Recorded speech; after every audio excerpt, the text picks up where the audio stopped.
Go! All right, today we're talking about Chapter 8. This is the last chapter on the second part of the class, the second portion.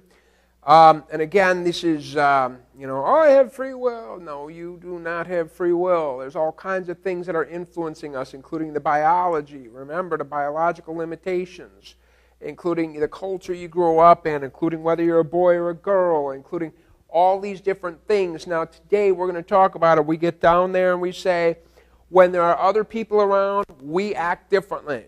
I told you this on day one, and I'll tell you it again. If your nose itches and there's other people around, you may just give it a little, But if your nose itches and there's nobody there, I guarantee you your finger's going for a dive, okay? Take care of that itch. Having people around you changes what you do, changes what you think. However, at the same time, and we'll get towards the end there in this chapter, not just does the group influence you, but you influence the groups. You change the groups, okay? So, what is a group? Two or more people who, for longer than a few moments, interact with and influence one another and perceive one another as us. Usually, I would probably say getting on the elevator does not make you a group. You know, there's 5 people on the elevator, that doesn't really make a group. But it really depends on the interaction. College students tend to form groups with other students, right? They tend to know people like themselves. Troublemakers tend to form groups with other troublemakers, all right? That's just how it works. Some groups that I'm like, say you're waiting in line at Disneyland or Six Flags or something, and you're waiting in line and you start talking with the people around you in line, and all of a sudden, at least in some weak way, that's a group. We're going to get to the in-group versus out-group. We hinted it at one point when we talked about cultural independence versus interdependence. We'll definitely spend more time on that in-group versus out-group, especially when we talk about prejudice. Okay? Prejudice is coming up one of these chapters. I don't remember which one. In the very original study, Triplett, I don't know who this dude was. He did some other interesting studies with bicycle racing and cigarette smoking and, it was some funky shit. But found that children would reel string faster if there was other children around than if they were alone. Or here, bicycle racers' times were faster when they competed than when they were alone. All right? There's something about, having other people around. And he coined this phrase, social facilitation, this basic notion of performing a simple or well-learned task better when other people are present. Okay? Now, this definition modified a little bit. But social facilitation even occurs in animals, okay? An ant will excavate more sand if there's other ants watching. A chicken will eat more grain. A sexually active rat will ooh la la more often if they're... I don't even want to go there, all right? I'll just let that one go. But cockroaches, parakeets, and green finches, they learn mazes more slowly. Now, we're going to come back to that because, remember, it said a well-learned or simple task, okay? Learning a maze is not a simple task. Social facilitation in the current meaning is the strengthening of the dominant response. When other people are around, the dominant response becomes more likely. And I've seen, I don't think I have it in here, but it was such a good one. They took pool players, they took experts, and they took amateurs. And they took amateur pool players, and when there was other people present, when there was an audience, they got worse. But when you take expert pool players and you have other people around, they get better. Okay? And so what happens is an amateur pool player, the dominant response is failure. And therefore, when other people are around, failure becomes more likely. The expert pool players, the dominant response is sinking the ball. And when other people are around, the dominant response is more likely. So it's clearly other people's presence creates arousal. And arousal strengthens a dominant response. And if it's an easy behavior, it gets better. And if it's a hard behavior, it gets worse. This is clearly the reasoning behind at basketball games. It's free throw time, and the home team, and there's the visiting team, and they're about to throw free throw, and the whole audience goes, because they're trying to create high levels of arousal to strengthen the dominant response, and boom. Impair difficult behavior. Why does this happen? All right. Crowding increases arousal. That's a fact. And as a crowd gets larger, the audience gets larger, the effect increases. I'm giving here a presentation in front of one person. Do you think that that's enough to create a lot of arousal? No. But if I was doing a presentation in front of 100 people, would that be enough? I don't know. I've done that before. It's not a big deal. At first, it'll freak the shit out of you, but it's no problem to give a class to 200, 300 people. But being in a crowd intensifies positive or negative reactions. People are liked more or disliked more. I don't know. Why else might it happen? Evaluation, apprehension. That is to say, we are always concerned about other people evaluating us. And this is really an interesting argument about social facilitation.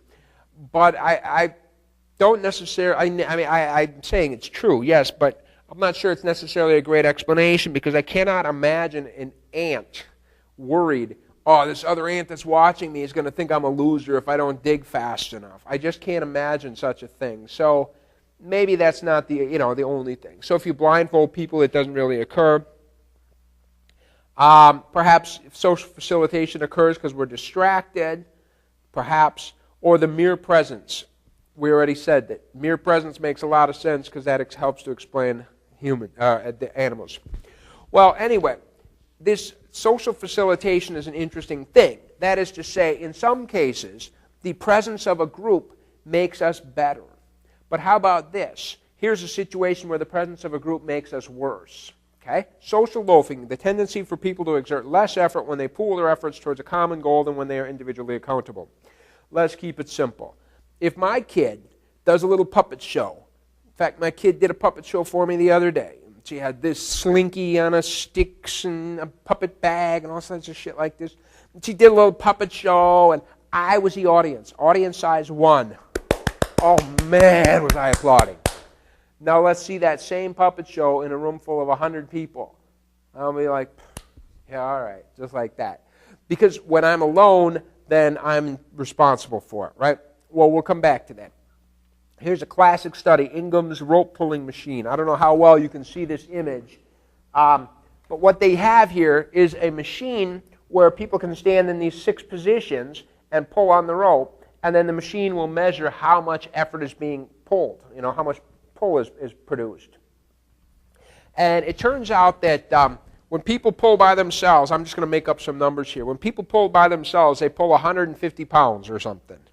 Now, you put the same person on this machine with 5 other people, and the 5 people behind them, they grunt and they pretend they're pulling, but they don't actually do anything. And now the same person that was able to pull 150 pounds by themselves all of a sudden pulls like 90 pounds. What happened? All right? The presence of the other people took it away. Okay? And in fact, here's, this is what they call a meta-analysis. Basically, hundreds and hundreds of studies have been done on social loafing, and a meta-analysis literally takes the results from hundreds and hundreds of studies and sort of crunches them together into a single result. And so here it is. In different studies, if this group was size 1, then you give full performance. You give your best effort. If there's 2 people, you give about 90% of what you're capable of. If there's 3 people, 90%. If you give 4 people, and you see what happens is that as the group size increases, the percent of effort that you give, the percent that you're capable of, goes way down, okay? This is potentially troublesome for things like group projects, okay? Group work and things of this nature. So what is it going to be? What's the situation? Is it going to be social facilitation or social loafing? Well, it turns out that if you're in the presence of others and your individual performance can be evaluated. Let's say, for example, you're in a relay race, and the outcome of the race is the result of your effort plus everybody else on the team's effort. However, everybody can see the moment you got the baton and the moment you hand the baton off. So your individual contribution can, in fact, be isolated and evaluated. In this situation, the presence of others creates social facilitation. But if, like in that rope pulling machine, you are in a situation where your individual effort, your individual contribution to the group cannot be isolated and separated, then you will have social loafing. Okay? It's kind of an interesting thing. Related to this is de-individuation.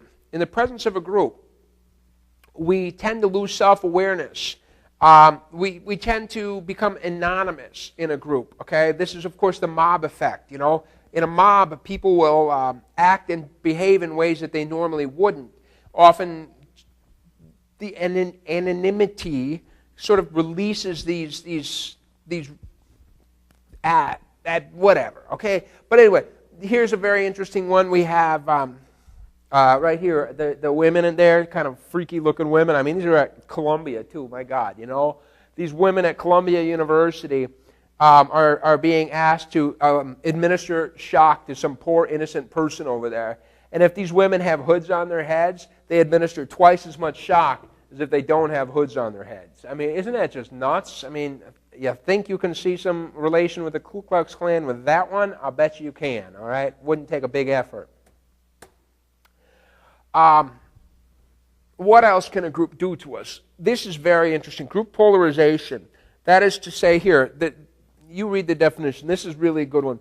They did a study where they took people, you know, and they gave them a test of prejudice. And some people scored real high, some low, some in the middle. So you isolate those people that were high in prejudice to begin with, and you put them together into a group and have them discuss prejudice. You take those that were low in prejudice to begin with, and you put them and have them discuss prejudice. And then you bring them back out and you measure how prejudiced they are. And it turned out if they were high prejudiced and they talked to other high prejudiced people, they become even more prejudiced when they're done. And if they were low in prejudice to begin with and they talk to people that were low in prejudice, they get back out and they're even lower. And I've always thought that this is a little crazy because that's what our prison system does. You take people that are really naughty to begin with and put them in with a group of other people that are really naughty, and guess what happens? They don't come out rehabilitated, they come out even naughtier. Isn't that what it basically comes down to? That's what I remember seeing when I was a kid growing up, but every time a kid would go to juvie hall, they most certainly wouldn't come back better than when they went in, okay? Freshmen have, oh yeah, this is very interesting. The freshmen in college tend to have all kinds of different opinions, but by the time they're seniors, they tend not to. They polarize, they come together.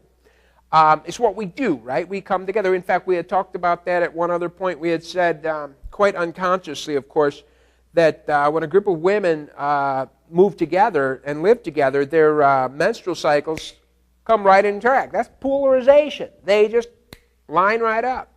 People, but to some degree, I mean, people self-segregate, and so that's part of it right there. All right. I'm going to take a break there, and we'll come back and we'll talk about groupthink on the next section.